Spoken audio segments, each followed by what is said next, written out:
မင်္ဂလာပါရှင်ဒီနေ့စနိုးကမိုးရေးလေးနဲ့စက်တောက်ဆန်ဟင်းလေးချက်စားခြင်းလို့ချက်စားဖြစ်ပါတယ်။ငုံဆောင်ကျွတ်တွန်ပြူခြင်း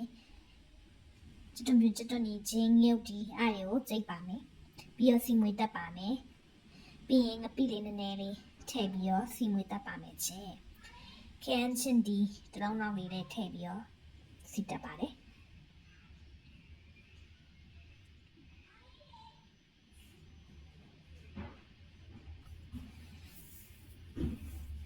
အနည်းလေးကြည်ညက်ပြီးဆိုတာနဲ့ကြက်ရိုးလေးရှိပါတော့ရှိတဲ့ကြက်ရိုးလေးနဲ့ထည့်ပြီးတော့ချက်ပါတယ်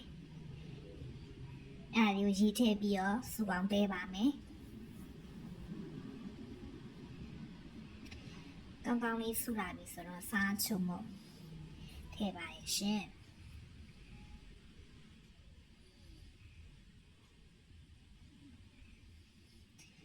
ရှင်လေးကြိတ်တာပြတဲ့အတွက်မကြီးရည်လေးနှစ်စုံတုံးစုံလောက်ထည့်ပါတယ်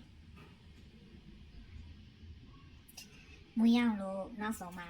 ပင်စိမ်းလေးထပ်ပါတယ်ရှင်သပင်ရှိရင်လည်းသပင်ထည့်ချက်လို့ရပါတယ်ဟာကဲခုဆုံးရပါပြီဒါဒီတို့မိုးရင်းနဲ့ဆက်ဆက်လေးနဲ့ရမိုက်တော့ပဲချုပ်ပဲတက်တော့တည့်တီရာဒီစားလေးဖြစ်တဲ့တည့်တီကိုတည့်တီနဲ့စားပါမယ်တည့်တီတွေကတော့စနိုးကြိုက်ဆုံးမယ်